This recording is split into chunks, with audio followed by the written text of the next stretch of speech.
This is the limestone lowdown. Hear the sound when you lie through the issues all around. From every corner, let's make it clear. The change we need is starting here. Hey everybody, welcome to the latest episode of the Limestone Lowdown. We are going to cover the County Commission from January 20th, 2026.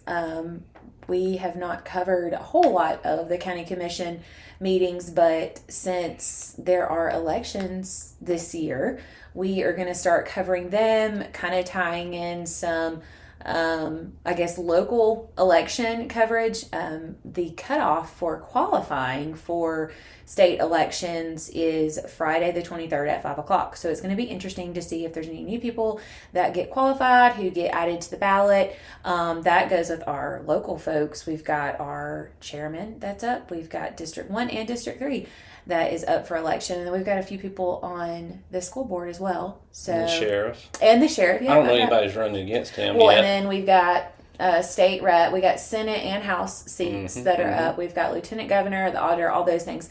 But yeah, so we are not able to attend county commission meetings in person, but we are able to watch the live stream, or one of us will watch the live stream, and we're just going to kind of cover that meeting. So these are definitely not as long as the city council meetings, but nonetheless, we will cover those. So as we'll dive in. It started with the approval of $783,000 in expenditures. For what? We don't know. They seem to have that in common with the city. A certain lack of information. Again, not accusing anybody of doing anything wrong. What'd you spend $783,000 on? What were these expenditures? I think that as a citizen, I don't think that's asking too much for, a little bit more information. They also talked about tax returns and info exchange with the state. That sounded interesting. Mm-hmm. Then they talked about the P25 tower site, which was interesting because we heard about that at the city council meeting, how that was a very big improvement over what the county and the city used to have. Mm-hmm. And when we got whacked by the storm in 2011, apparently there was a lot of non-communication because the whole network was down, and this was a big improvement over what they had in 2011. Like the city couldn't talk to the county couldn't talk to the city, the different EMAs couldn't talk to each other. It was just a big mess. So this is going to be a big improvement.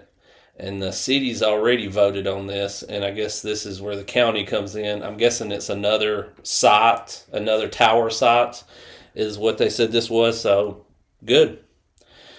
Then there was a $4,000 budget revision for janitorial cleaning supplies. How much? Just $4,000. Okay, but still. So, budget revision. And then Mr. Gatlin is going to take over for Mr. Salmon on the RC and D board. Okay.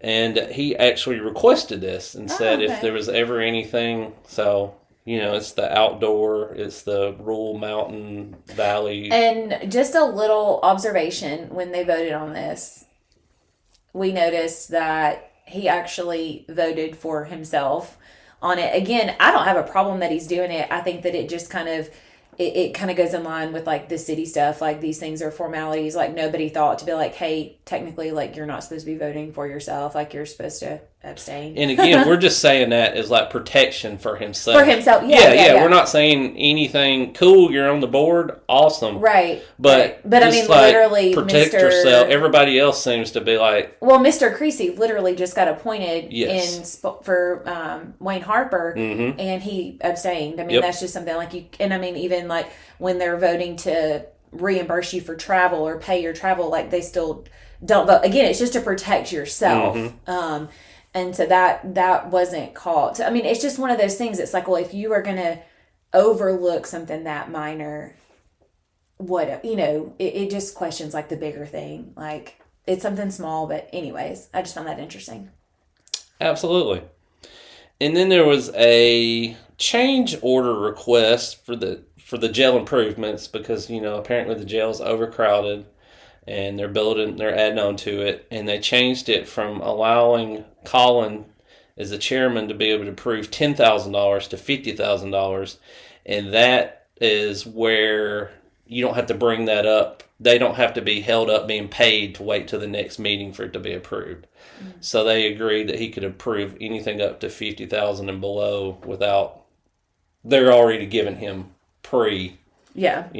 So that's good. Then Mr. Turner said that the Capshaw Road project, the roundabout, that everybody always makes fun of all the roundabouts, but they do play their part, and they do seem to work pretty well. That the Capshaw roundabout is full steam ahead, and that most of the utilities have been moved. So that's the big thing. They've, like Athens City had to come in and move a power pole, and then like AT&T is going to have to move their stuff over, and the underground utilities and all that good stuff. Stuff you don't really think about. It's like, well, there's already a road there, but I guess the utilities are really that close to the road, and you just don't think about it. You know what I mean? So, and then Mr. Gatlin said that the Cowpens Pier has been repaired, and I guess they've been waiting on that 5 or 6 years. They've been waiting on the company. I guess it's kind of like a specialized company that, I guess not everybody can repair piers. Mm-hmm. So they've been waiting on this special company to take care of that, and they've started that. There was a lot of talk about the winter weather preparedness. Yeah. And everybody's geared up and ready for that if something happens or not. I think the grocery stores even got stocked back with milk and bread. Oh, goodness. Yeah. I know Publix was supposed to get another run. Hometown had a lot. It's probably went down since I was there, but they had just gotten stocked when I got in there. And then they talked about the brine and how the Madison County had helped them get into that, so they at least have something to put on the roads, and the trucks were charged and ready to go. Mm-hmm. So we'll see how all that shakes out. And then Mr. Townsend talked about that they've looked at they've got a few different land areas for the animal shelter, and they hope to have a big update by the end of the month. So that's good. So, yeah, that is. That's been a big contingency within the city and the county too. Because remember, they had lost funding there for it was a very short amount of time, but the city came in and took it over, sort of. So did like we're going to do our own thing.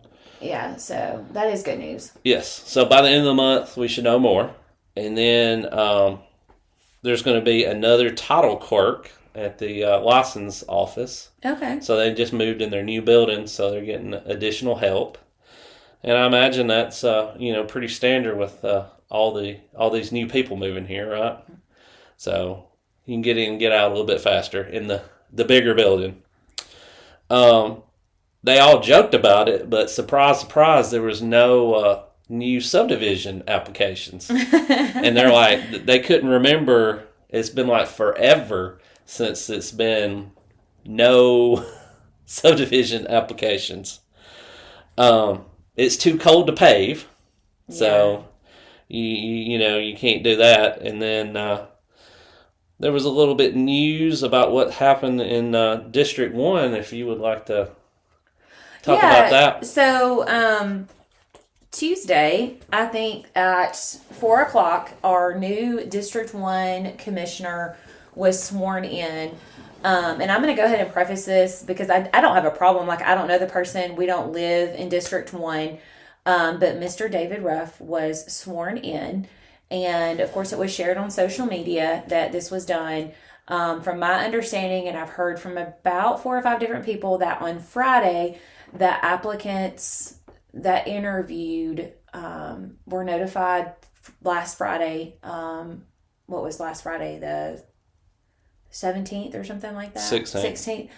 They were notified last Friday, and they were notified if you got it or didn't, and then they told them who did get it. And so word started, spinning around, and we had people reach out to us that Mr. David Ruff had won, which congratulations to him.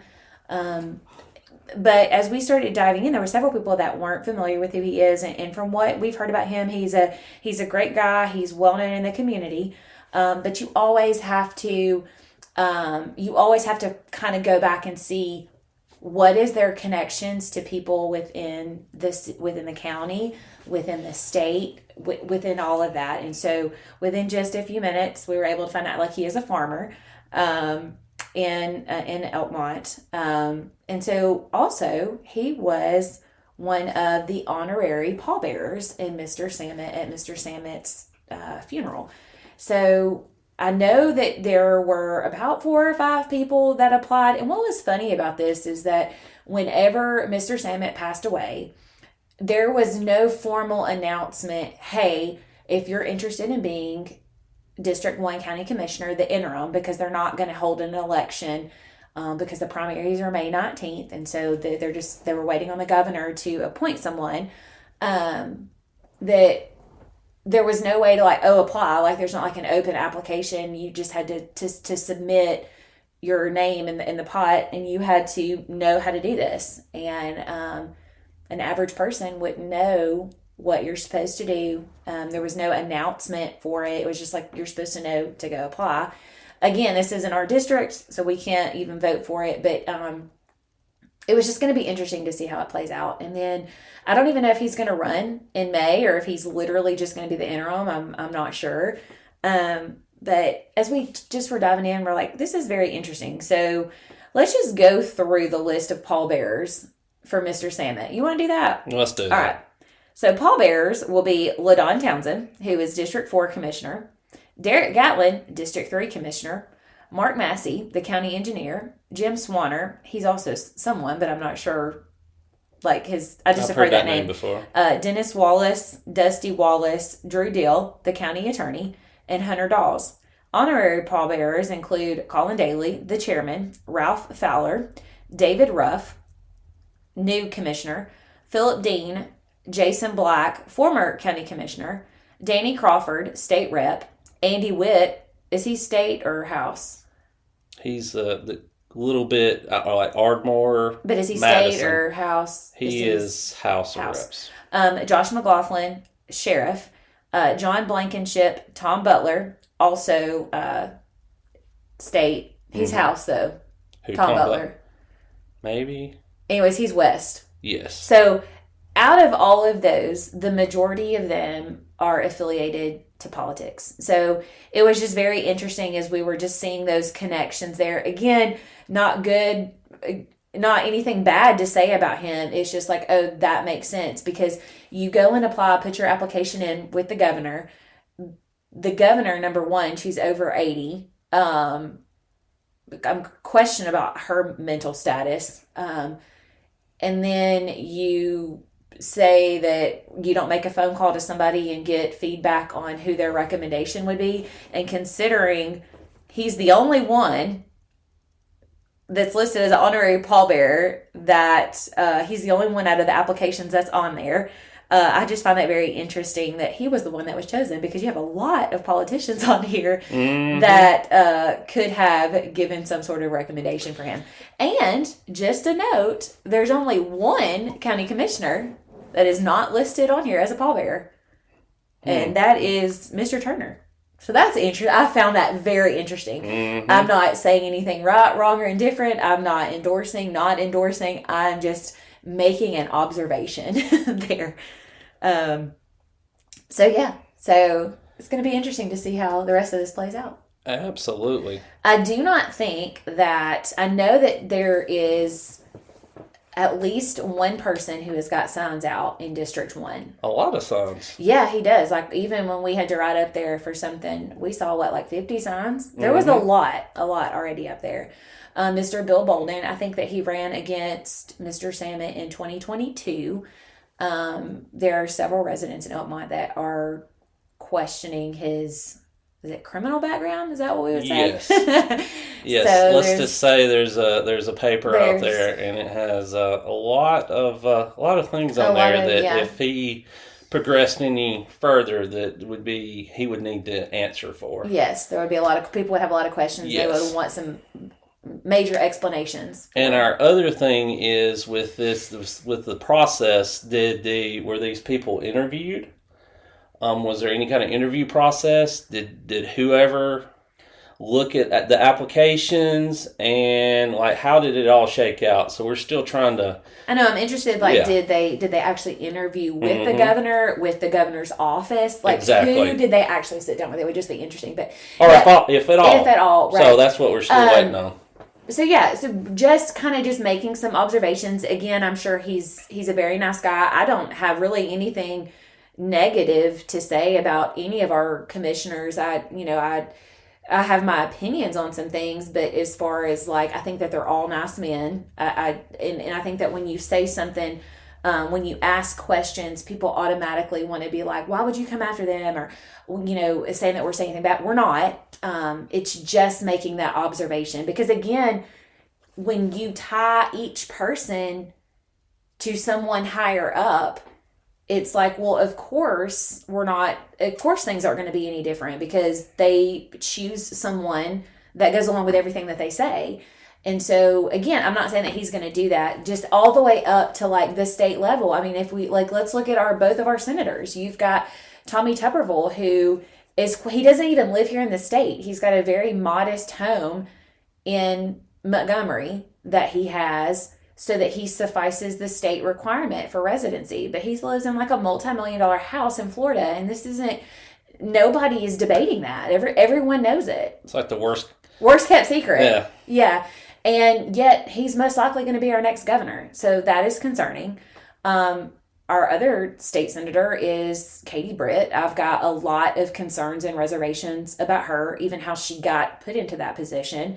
Following the money trail there, it's very questionable. And I think that because we've seen her so much in the news lately, I do think that over the next 4 years, we're going to see a lot of her. And I think they're trying to shape her up to be the next governor or the next something. She's definitely being groomed for something. Yeah, groomed because we've seen her in the news way too much.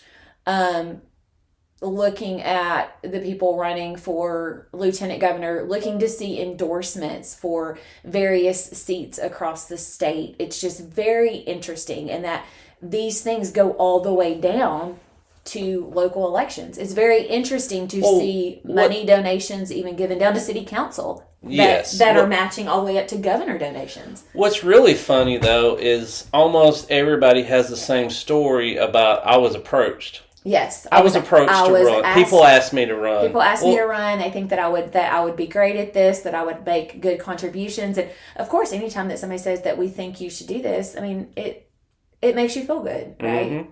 You're like, I love this town. I love this county. I love this city. Of course, I want to be a good representative.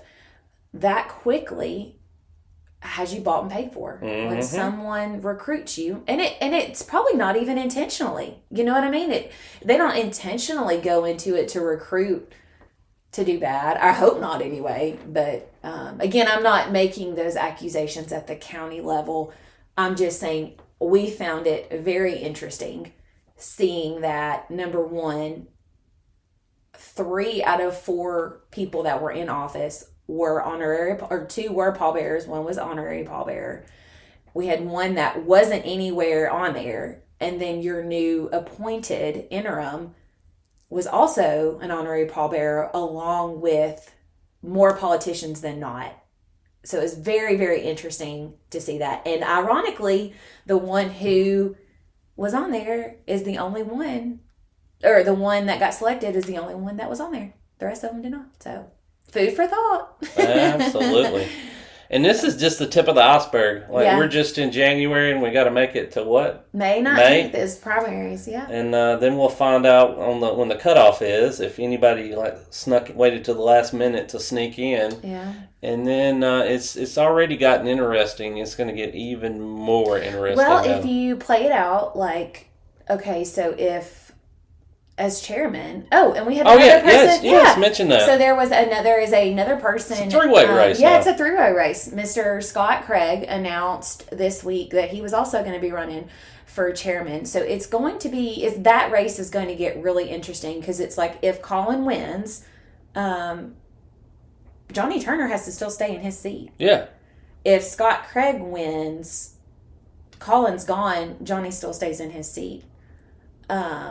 Or if Johnny wins, Colin's gone, and we'll have to vote on another district too. So the dynamic there is going to get very interesting between Colin and Johnny, because, I don't have anything negative to say about either one of them, but at one point the two of them were together, and then now it has the appearance that they've kind of divided, and LaDawn and Derek used to be together, and now they've divided. And so you've got like Johnny and LaDawn that have kind of buddied up, and Colin and Derek have kind of buddied up. I mean, at one point I had even heard that they were trying to find somebody to run against Derek. Again, I don't know how true that is. I only heard that from like 3 or 4 people, but it's just interesting how that dynamic's going to go. And, if Colin were to be able to win the primary in May, how is that dynamic going to shift out for the next 3 years of Johnny's term and LaDawn's term? So, so it's just going to be an interesting primary for sure. Absolutely. So luckily this time we don't have to be a part of like the election, like we just get people. to sit back and watch it. And again, we're not going to make any recommendations. We're just going to say it how we see it. Yeah. And we're going to be as impartial, and hopefully you don't have a clue who we will vote for. And we're just going to keep it that way. We're just going to give you facts. Yes. And what we find out, what people tell us, and we're just going to pass it along. And as we always say, do your own research and make your own decisions. Yes. We just want to give you the information. As I know that Scott Craig has got a kickoff party coming up, and Johnny Turner has also got a kickoff party coming up. Yes, absolutely. Go to these kickoff parties. Go follow their campaign pages. Go do your own research. If there's a question that you have for us that you want us to kind of dive into a little bit more, feel free to do that. And hey, we just appreciate y'all listening, and we will continue diving into local and state elections from now till November, actually, but we will do stuff for the primaries too. So thanks so much, guys, for listening. Until next time. And that's a wrap for this episode of Limestone Lowdown, where we break down the issues, keep you informed, and give you facts straight from the source. Remember, your voice matters. Your vote counts, and your community thrives when we stay engaged. Stay tuned, stay informed, and stay involved. Until next time, keep questioning, keep advocating, and keep shaping the future of the Limestone area. We'll see you on the next Limestone Lowdown.